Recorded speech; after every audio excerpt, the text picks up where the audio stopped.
আসসালামু আলাইকুম, আপনারা দেখছেন শাহিন টেকনোলজি ইউটিউব চ্যানেল। আমি শাহিন এসে আপনাদের সঙ্গে।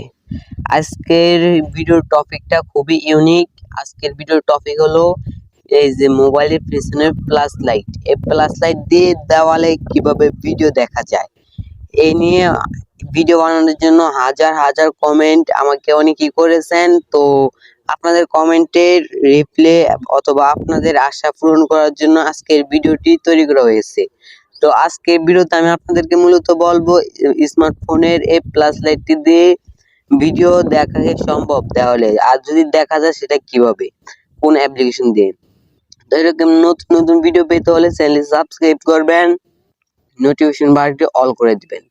তো সবার প্রথমে এখানে আমার স্ক্রিনে একটি প্রজেক্টর দেখতে পাচ্ছেন। এখানে কিন্তু এই লাখ লাখ টাকার প্রজেক্টর গুলো কিনে মোবাইলের সাথে কানেক্ট করে তারপরে দেয়ালে অথবা পর্দায় ভিডিও দেখা যায়, ঠিক আছে। তো আপনার মোবাইলে কানেক্ট করতে হবে। তারপরে স্ক্রিনে আপনি যে ফোনটি দেখতে পাচ্ছেন, এই ফোনটির সাথে তারা মোবাইল কোম্পানি অটোমেটিক একটি প্রজেক্টর অ্যাড করে দিয়েছে। এই প্রজেক্টরের মাধ্যমে আপনি দেয়ালে ভিডিও দেখতে পারবেন অথবা পর্দায় ভিডিও দেখতে পারবেন, অর্থাৎ এটা মোবাইলে অটোমেটিক দেওয়া আছে। তো সর্বশেষ একটি আপনাদেরকে কথা বলবো, এখানে আমি মোবাইলের লাইটটি অফ করে নিই। এখানে দেখতে পাচ্ছেন এই ফ্ল্যাশ লাইটটি দিয়ে আপনারা অনেকেই ফেসবুকে বিজ্ঞাপন দেখতেছেন, ঠিক আছে। তো আমি বিজ্ঞাপনের ক্লিপগুলো এখানে দেখাই, এরকম বিজ্ঞাপন আপনারা ফেসবুকে ইউটিউবে দেখতে পাচ্ছেন। তো আসলে কি এগুলা সত্যি কিনা সেটা দেখার জন্য আমি সেই বিজ্ঞাপনের অ্যাপ্লিকেশনটা ডাউনলোড করে নিয়েছি, ঠিক আছে। তো অ্যাপটা ডাউনলোড করার পর এখানে দেখতে পাচ্ছেন আমি এখানে ক্লিক করলে এখানে নিচে একটি ভিডিও শো হচ্ছে আর ভিডিওটা উপরে এখানে দেখাইতেছে।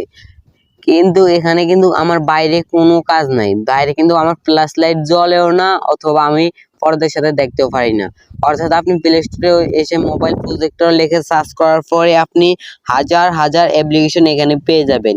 তো এখানে আপনি যে অ্যাপ্লিকেশনটা পাবেন, এই অ্যাপ্লিকেশন দিয়ে আপনারা কখনই পর্দায় অথবা দেয়ালে ভিডিও দেখতে পারবেন না। আর যদি দেখা যেত তাহলে মানুষ আর লাখ লাখ টাকা দিয়ে প্রজেক্টর কিনে ব্যবহার করতো না। তো স্মার্টফোনের প্রযুক্তি মানুষ ব্যবহার করতে পারতো। তো যারা এসব বিজ্ঞাপন অথবা ইউটিউবে ফেসবুকে ভিডিও দেখতেছেন, এরকম করা যায়, এরকম প্রজেক্টর মোবাইল দিয়ে তৈরি করা যায়, মোবাইলে এরকম প্রজেক্টর আনা যায়, তো তারা ওইসব ভিডিও থেকে একটু সাবধান থাকবেন। ভিডিওটা দেখে যদি একটু উপকার মনে হয় তো চ্যানেলটি সাবস্ক্রাইব করবেন আর ভিডিওতে একটি লাইক দিবেন।